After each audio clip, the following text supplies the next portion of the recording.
হরে কৃষ্ণ। জয় শ্রীল প্রভুপাদ, জয় শ্রী গুরু গৌরাঙ্গ, জয় শ্রীরাম। প্রিয় ভক্তগণ, আজকের ভিডিওতে আমরা ভগবান রামচন্দ্রের লীলা সম্বন্ধে আলোচনা করব এবং সেই লীলা থেকে আমরা কি শিখতে পারি সেই সম্বন্ধে আমরা কিছু আলোচনা করার চেষ্টা করব। তো আমরা সকলেই জানি ভগবান রামচন্দ্র ত্রেতা যুগে আবির্ভূত হয়েছিলেন এবং তিনি সমুদ্রের উপরে একটি ভাসমান সেতু তৈরি করেছিলেন। তো সেই সেতুটি ভারতের রামেশ্বরম দ্বীপ থেকে শ্রীলঙ্কার মান্নার দ্বীপ পর্যন্ত দীর্ঘ ছিল এবং সেই সেতুটির মাধ্যমে ভগবান রামচন্দ্র লঙ্কায় পৌঁছেছিলেন এবং মাতা সীতাকে উদ্ধার করেছিলেন।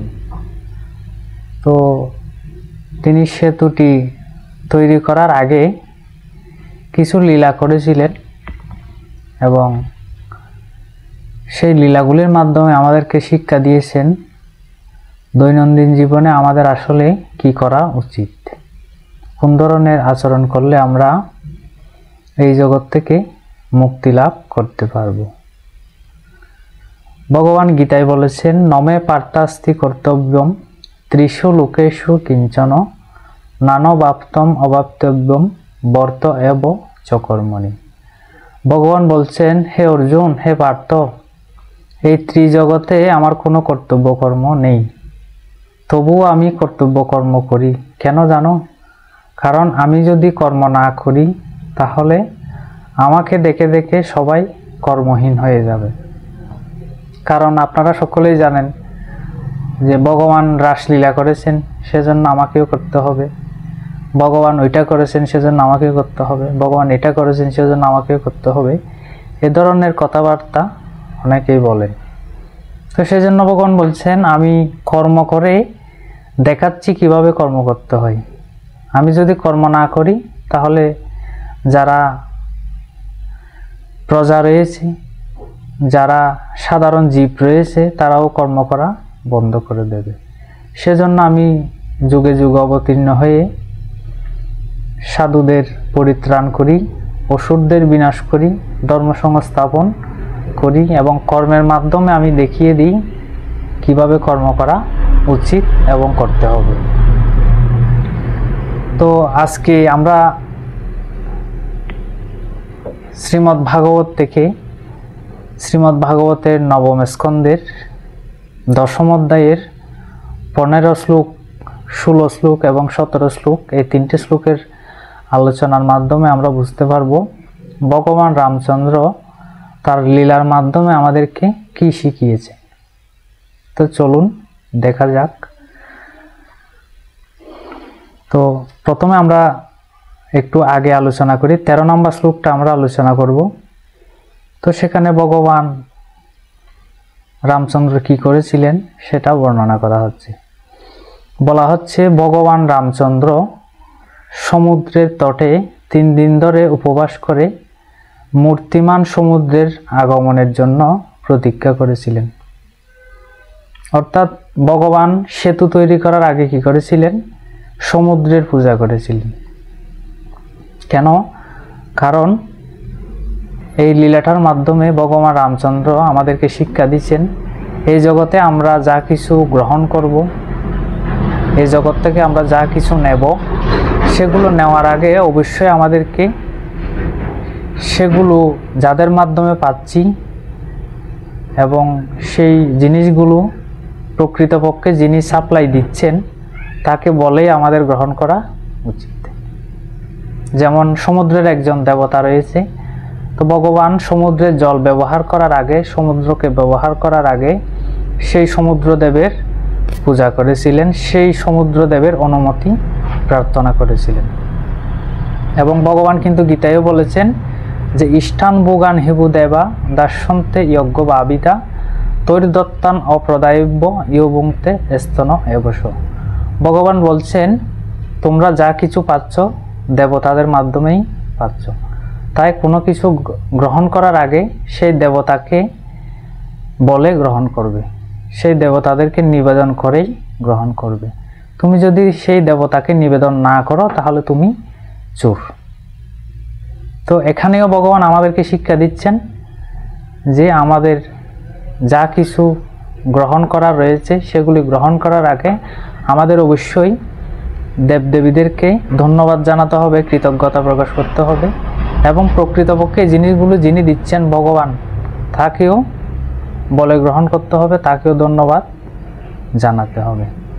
সেজন্য ভগবান রামচন্দ্র এই সমুদ্রের উপর সেতু তৈরি করার আগে 3 দিন ধরে উপবাস করে মূর্তিমান সমুদ্রের আগমনের প্রতীক্ষা করেছিলেন এবং তার পূজা করেছিলেন। কিন্তু তারপর বলা হচ্ছে, কিন্তু তা সত্ত্বেও সমুদ্র না আসায় ভগবান তার ক্রোধলীলা প্রদর্শন করেছিলেন এবং কেবল সমুদ্রের প্রতি তার দৃষ্টিপাতের ফলে কুমির, মকর প্রভৃতি সমস্ত জলজন্তু ভয়ে বিচলিত হয়েছিল। তো সমুদ্র ভগবানকে চিনতে পারেনি, ভগবান রামকে চিনতে পারেনি, সেজন্য তিনি আসেননি। 3 দিন পূজা করার পরও সমুদ্র আসেননি, কারণ তিনি ভগবানকে চিনতে পারেনি। প্রত্যেকটা যুগে এরকম হয়, যেমন দাপরে কৃষ্ণলীলায় ইন্দ্র চিনতে পারেনি ভগবানকে, ব্রহ্মা চিনতে পারেনি, কিন্তু পরে চিনতে পেরে ক্ষমা চেয়েছেন। তো এখানেও সমুদ্রেরও সেই অবস্থা, তিনিও ভগবান রামচন্দ্রকে চিনতে পারেননি, সেজন্য তিনি আসেননি। তো ভগবান ক্রোধলীলা প্রদর্শন করেছিলেন যেহেতু সমুদ্র আসেনি। তো ভগবান যখন ক্রোধ প্রকাশ করেছিলেন তখন সমুদ্রের মধ্যে যত কুমির ছিল, মকর ছিল, সবাই ভয়ে বিচলিত হয়ে গিয়েছিল।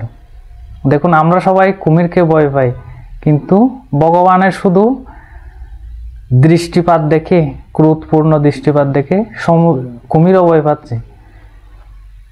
তো এভাবেই তারপর কি হয়েছিল, তখন মূর্তিমান সমুদ্র ভীত হয়ে পূজার সমস্ত উপকরণ নিয়ে ভগবান রামচন্দ্রের সামনে এসে গেছেন। হে প্রভু, আমাকে ক্ষমা করুন, আমি আপনাকে চিনতে পারিনি। একদম ধূপ, দীপ, পুষ্প, ভগবানকে আরতি করার জন্য, ভগবানকে পূজা করার জন্য যা যা প্রয়োজন সব কিছু নিয়ে ভগবানের সামনে হাজির। প্রভু, আমাকে ক্ষমা করে দিন, সরি। তো এরকম বলে সমুদ্র, মূর্তিমান সমুদ্র ভগবান রামচন্দ্রের পূজা করেছিলেন। তো এখান থেকে আরেকটি জিনিস আমরা দেখতে পাই যে দেবদেবী আর ভগবান সমপর্যায়ভুক্ত নয়। তো আমাদের জগতে অনেক অধ্যাত্মবাদী রয়েছে, তারা মনে করে যে কি দেবদেবী আর ভগবান সমান, দেবদেবী আর ভগবানের মধ্যে কোনো পার্থক্য নেই। কিন্তু এই লীলার মাধ্যমে ভগবান আমাদেরকে শিক্ষা দিচ্ছেন যে দেবদেবীরা হচ্ছে সব সময়ই অধস্তন আর ভগবান হচ্ছেন ঊর্ধ্বতন, ভগবান হচ্ছেন পরম পুরুষ। এবং সেটি কিন্তু শুধু আমি বলছি না, সমুদ্র নিজে বলছে। দেখুন, সমুদ্র বলছেন 14 নম্বর শ্লোকে, হে সর্বব্যাপ্ত পরম পুরুষ, জড়বুদ্ধি সম্পন্ন আমরা আপনাকে জানতে পারিনি, কিন্তু এখন আমরা বুঝতে পেরেছি যে আপনি হচ্ছেন পরম পুরুষ, সমগ্র জগতের অধীশ্বর, নির্বিকার আদি পুরুষ। অর্থাৎ ভগবানই হচ্ছেন আদি পুরুষ, তার থেকেই সব কিছু সৃষ্টি হয়েছে। বলা হচ্ছে সত্যগুণ থেকে দেবতাদের সৃষ্টি হয়েছে, রজগুণ থেকে প্রজাপতিদের আবির্ভাব হয়েছে এবং তমগুণ থেকে রুদ্রদের আবির্ভাব হয়েছে। কিন্তু আপনি এই সমস্ত গুণের অধীশ্বর। ভগবান এই 3টি গুণের দ্বারা প্রভাবিত নন, কিন্তু দেবতারা প্রভাবিত। এভাবে আমরা দেখতে পাই দেবদেবী আর ভগবান সমপর্যায়ভুক্ত নয়। দেবদেবীরা হচ্ছে গুণের দ্বারা প্রভাবিত, কিন্তু ভগবান হচ্ছেন এই গুণের অধীশ্বর। এই 3টি গুণ ভগবান থেকেই সৃষ্টি হয়েছে। এই 3টি গুণ ভগবানকে প্রভাবিত করতে পারে না, কিন্তু আমরা এই 3টি গুণের দ্বারা প্রভাবিত। তো এভাবেই যে সমস্ত অধ্যাত্মবাদীরা মনে করে যে ভগবান আর দেবদেবী সমপর্যায়ভুক্ত, শাস্ত্রে তাদের বলা হচ্ছে স্বপাষণ্ডী ভবেদ ধ্রুবম। তারা হচ্ছে পাষণ্ডী, তারা হচ্ছে নাস্তিক, তারা হচ্ছে অত্যন্ত জড়বুদ্ধি সম্পন্ন, তাদের পারমার্থিক জ্ঞান নেই, সেজন্য তারা এই ধরনের মনে করে।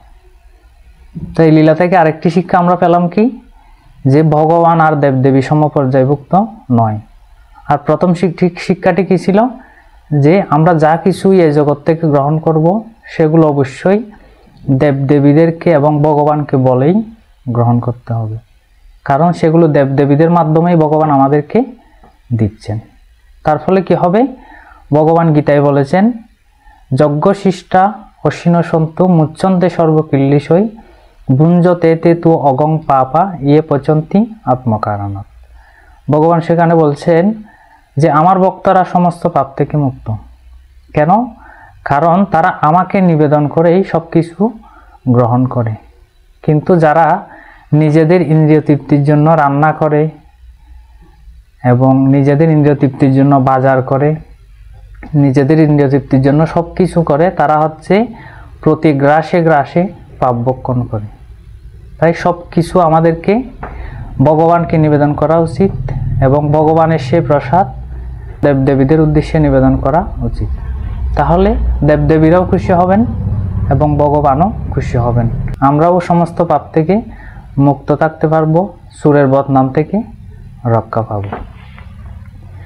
তো এইভাবেই ভগবান তার লীলার মাধ্যমে আমাদেরকে বিভিন্ন কিছু শিক্ষা দিয়েছেন, যেগুলির মাধ্যমে আমরা আমাদের জীবনকে পরিবর্তন করতে পারি, আমরা ভগবানের কাছে অন্তিমে ফিরে যেতে পারি।